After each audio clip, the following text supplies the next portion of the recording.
The Lieutenant Governor, Dan Patrick, has called for the resignation of Kate Rogers, the president and CEO of the Alamo Trust. Patrick says Rogers' 2023 doctoral dissertation contains views he believes are incompatible with the telling of the history of the Battle of the Alamo. In a letter to the Trust's board, he argued her judgment is now in question, citing her disagreement with how Republican leaders want the Alamo story framed, focusing narrowly on the 1836 siege. Patrick and other staff officials oppose broader narratives that include Indigenous history or the role of slavery in the Texas Revolution, insisting the Alamo's primary emphasis remain on liberty and freedom. This dispute spotlights how the Alamo is not just a historical site, but also a battleground over how Texas history should be told. Do you agree with Dan Patrick? Do you agree with Kate Rogers? How should the Alamo story be told? Call, text 713-440-8870. I agree with Kate Rogers. You're in with Kate? And, let's set the historical stage here. When Texas, before it became a state in 1846, it was the Texian territory, right? Mm-hmm. But it was part of Mexico. Right. And Mexico abolished slavery in 1829.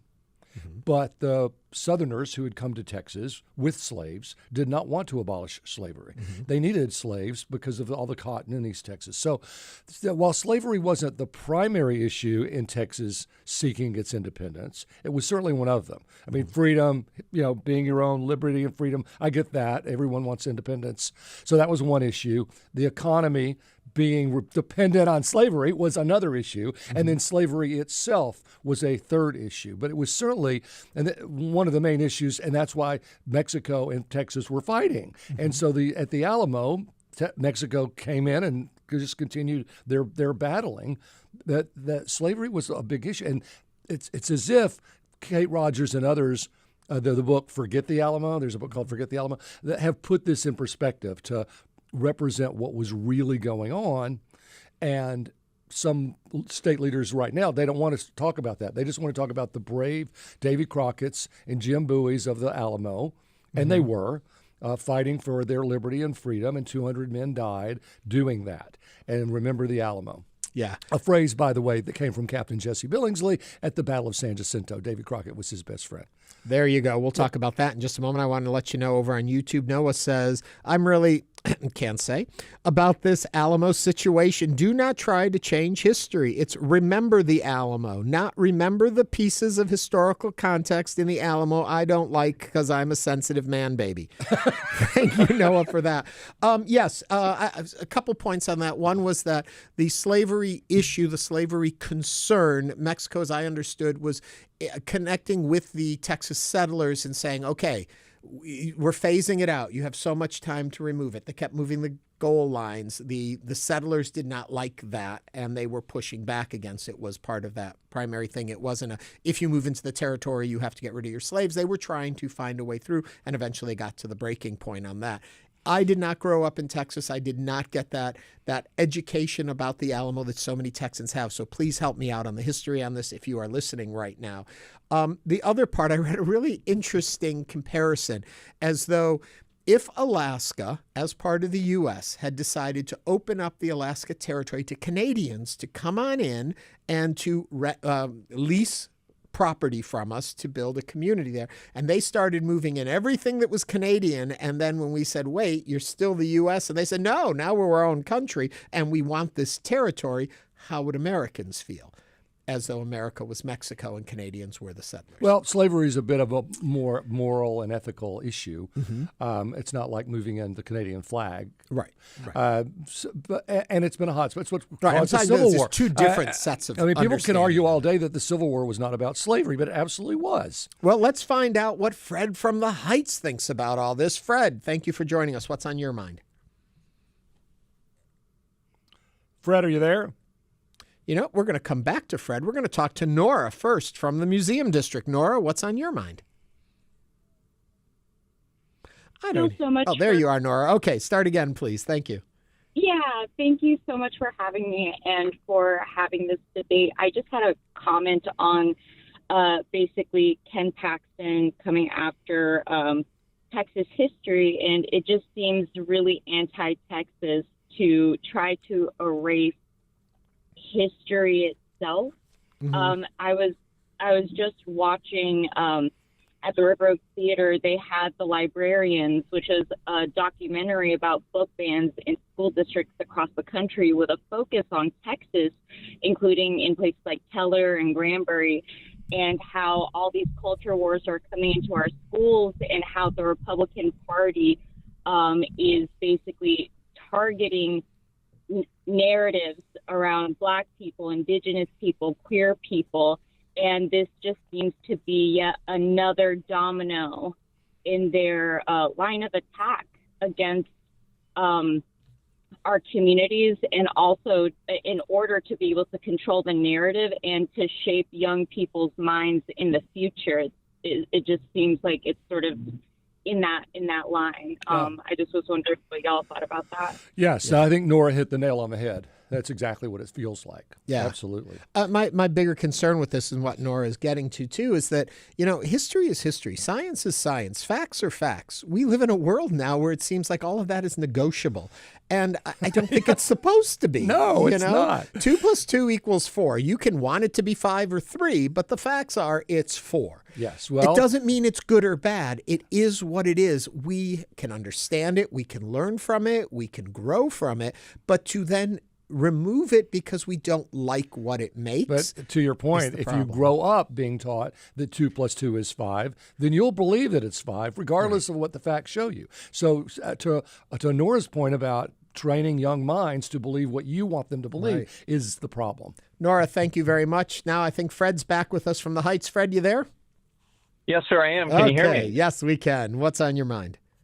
Hey, guys, I travel the world, right? And I live in Houston, and it just makes me appreciate the city all the more. But I think we should celebrate figures like William Wilberforce and how the U.S. and the U.K.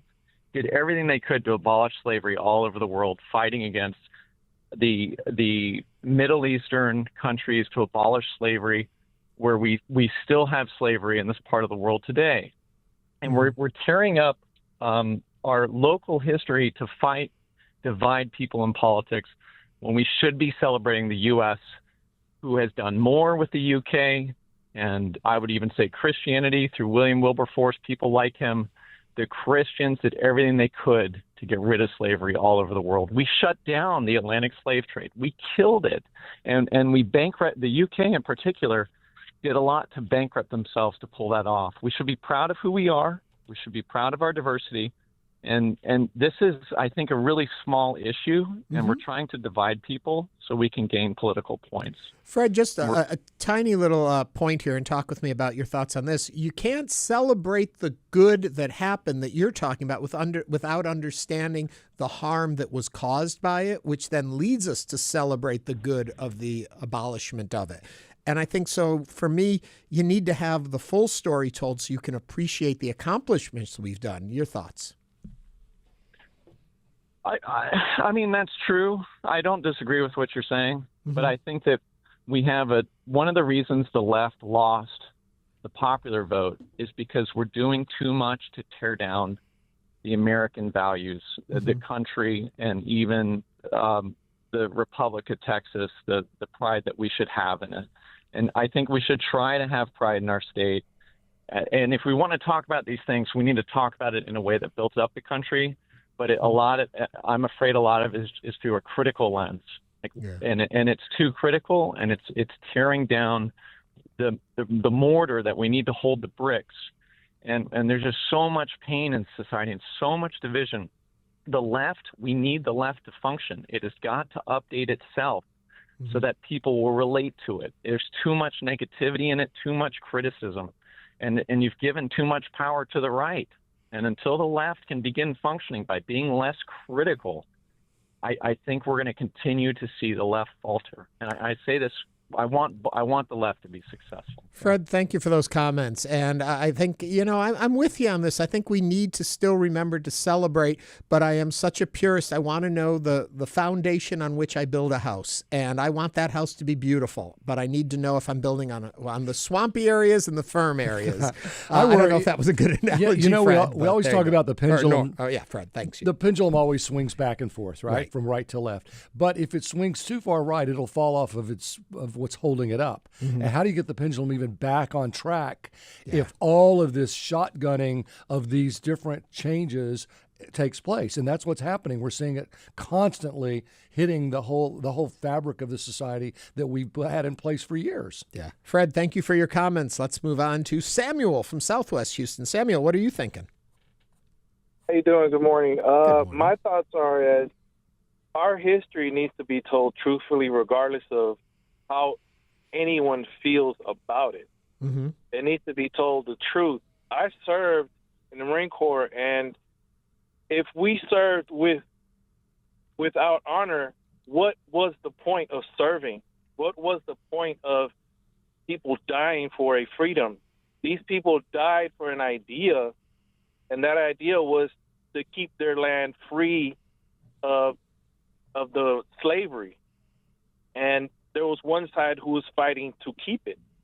And we have cities named after these guys. We have schools named after these guys. And that is the tradition those people want to keep. And I believe it is totally wrong that you celebrate people who wanted to enslave a group. There's no honor in that. Samuel, thank you for your comments. We're going to move on to Robert now from Kingwood. Robert, what's on your mind? I'm only moving quickly through because we got a whole bunch backed up here. But Robert, what are you thinking?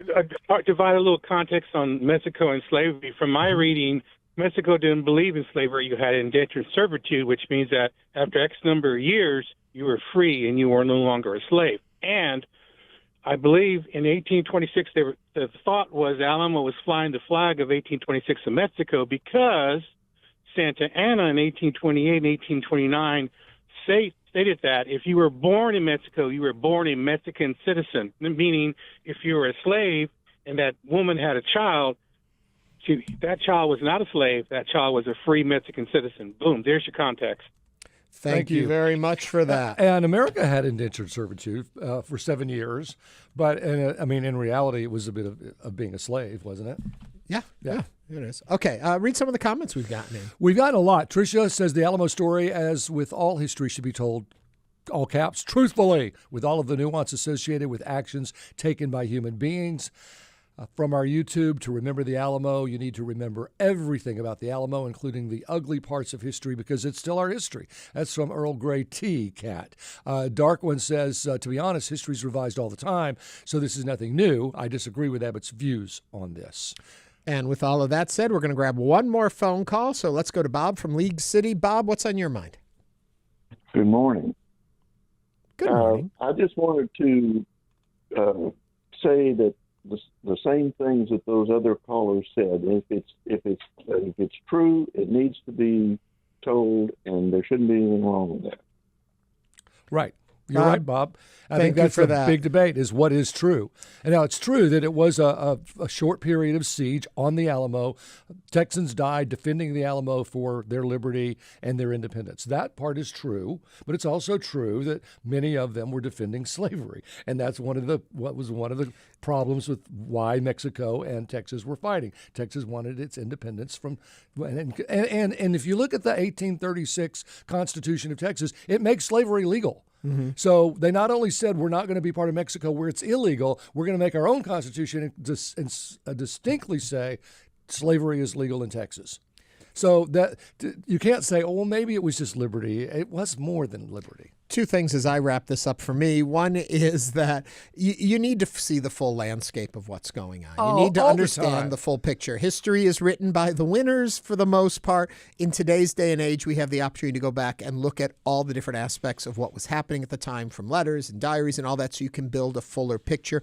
I may not always like what the fuller picture shows, but I think we need to understand the fuller picture to understand what happened in the moment. The other thing that it takes me back to is when President Trump during the COVID situation, he kept talking about, why do we keep testing people? The more we test, the more we find. Let's stop testing. It's this whole mentality of don't look at what you don't want to know, because then we can pretend it's not there. Well, but I think we need to be well aware of the world in which we live, how we got to where we are, so we know how to get where we want to go. So that wraps me up there.